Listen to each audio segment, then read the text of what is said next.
እሱ በርግጥ ባንቀጾቻችን አስተባብሏል፣ ድንበር አልፏል። ኢነሁ አላህ ክስተቱን እዩት። ኢነሁ ፈከረ ወቀደር አሰበ ቁርአንን ለማስተባበር ወቀደር መጠነ ثم قتل كيف قدر እንዴት እንዲህ ያስባል ይመጥናል። ثم عبس وبصر ፊቱን ቀምጨር ፈታ ያደረገ ምን ልበለው ثم أدبر واستكبر አስተባብሎም ከእስልምና ሸሸ።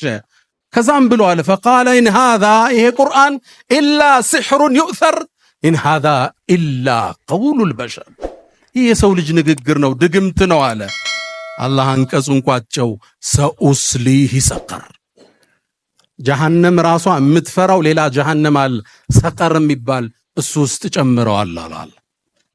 እውነትን አውቆ ይሄን ብርሃን አይቶ ዕውቀት አላነሰው ሲሳይ አላነሰው ግን ማህበረሰቡ ምን ሊለኝ ብሎ ከእውነት ሸሽ ፍጻሜው ተበላሽ። ወጣቶች ዛሬ ሐፈዛችሁት ቁርአን ብርሃን ነው ኑር ነው። ዓለም ውስጥ ታዋቂው ሳይኮሎጂስት አንድ አባባል ይላል፣ ነጮቹ ነው የሚሉት፣ ቁርአንን በየቀኑ እየቀራ ዲፕሬሽን ገጠመኝ ካለ እኔ እጠየቃለሁ ይላል። በትክክል ዊርድ ኑሮ በቀን አንድ ጁዝ በትንሹ ማለት ነው እየቀራ ጭንቀት ከተሰማ እኔም መጠጠይቀኝ ይላል። ቁርአን የህይወታችን ሁሉ መፍትሄ የችግሮቻችን የስንክሳሩ መቋጠሪያ መፍጃ ቁርአን ነው ውዶቼ። ያልነገረን ነገር የለም አላየነውም እንጂ ያልነገረህ ቁርአን የለም። ነብዩና መሐመድ አለይሂ ሰላቱ ወሰለም ሰለላሁ ዐላ ረሱሊላህ ፊህ ነበኡ ማ ቀብለኩም ከናንተ በፊት የነበሩ ሰዎች ታሪክ እሱ ውስጥ አለ። ወሁክሙ ማ በይነኩም ስትለያዩ ዳኝነቱ እሱ ውስጥ አለ። ወኸበሩ ማ ባዕደኩም ለወደፊት የሚመጣውም እሱ ውስጥ አለ። ዓለም ላይ ያለን ችግር አንድ አንሳና ቁርአን ላይ ካጣህ ወደኔ ተመለስ። በዘመናችን አንድን ክስተት ላውሳችሁ፣ ሁሌ ስቀራው ልቤን ይነካኛል። አንዲት ከተማ አለች አይደል ዓለማችን ላይ በዚህ 3 ዓመት የወደመች ህንጻዎቿ የፈረሱ ህፃናት ያለቁባት ቦምብ የዘነበባት ከተማ አለች አይደል? እሷ ማነች? ገዘቱል ዒዛ። እቺ ከተማ ሙእሚን ሆኖ ሲያስብ ረፍት የለው። የተፈጠረው ነገር ልብ ያደማል። 55,000 ሰው አልፏል። አላህ ሸሂድ አድርጎ ይቀበላቸው። ከ80,000 በላይ ቦምብ ዘንቦባቸዋል። ልብ ይነካል። አሁን ይሄን አይተው አላህ እንዴት ይቀይረው እያለ ዜናውን ማየት ከብዶናው እናሳልፈዋልና ይሄ ክስተት ቁርአን ላይ ትፈልጉታላችሁ፣ መፍትሄ ግን አገኘውለት። ልክ እንደዚሁ ፍልስጤም ላይ ስለወደመችው በጦርነት ከተማ አላህ አወሳ።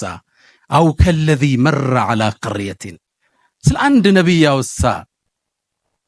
በከተማይቱ ያለፈው ፈርሳያት አው ከለዚ መረ ዐላ ቀርየቲን ወሂየ ኻዊየቱን ዐላ ዑሩሽሃ ፈቃል ብሎም አለ እንደኔና እንዳንተ አና ዩሕዪ ሃዚሂ ላሁ በዕደ መውቲሃ እችም ከተማ እንዴት ነው ጌታ ህይወት ሊሰጣትም ይችላል? አላህ 100 ዓመት አስተኝቶት ከተማዋን ለውጦ አሳየው። ተለውጣ እናያት ዘንድ ተስፋ አደርጋለሁ ኢንሻአላህ። ችግር ተነስቶ ዙልም ተሰብሮ ፍትህ ነግሶ የሰው ልጅ እኩል ሆነው ሲተነፍሱ እንደምናይ ተስፋ አደርጋለሁ። ሁሌ ይሄን አንቀጽ ስቀራ ትዝ እንድትለኝ አላህ አድርጓል። በዱዓ እንርሳቸው። ቁርአንና ሪዝቅ። ቁርአን ያልተናገረው የለም ካለ ስለ ሪዝቅ መናገሩ ደግሞ ግንባር ቀደም ነው፣ የህይወት ምሰሶ ስለሆነ። ሪዝቅ ቅድም እንደተባለው ዘርፈ ብዙ ነው። ሪዝቅ ሰፊ ነው። ግን እያወራን ያለነው ስለ ኢማናዊ ሪዝቅ እንጂ ሪዝቅ ያለው የት ነው? ሰበቡ የት ነው ያለው? መርካቶ ነው። እሺ አሁን በምንነግራችሁ በሶላቱ ብቻ አይደለም። ሁለቱም ይመጋገባሉ። አንዱ አንዱን ይጠብቃል። ሁለትን ነገር ብቻ ላውሳ ከቁርአን ኢብኑል ቀይም ዛዱል መዓድ ላይ 4 የሪዝቅ ሰበቦችን ይጠቅሳሉ። አንደኛው ቂያሙል ለይል ይላል። ከሌሊቱ ተነስቶ ሰዎች ተኝተው አላህን መመሳጠር የደጋግ ባሮች ሱና ደቡ ሷሊሒን ቀብለኩም የአላህ ባሮች ከሱብሒ 1 ሰዓት በፊት አታጣቸው።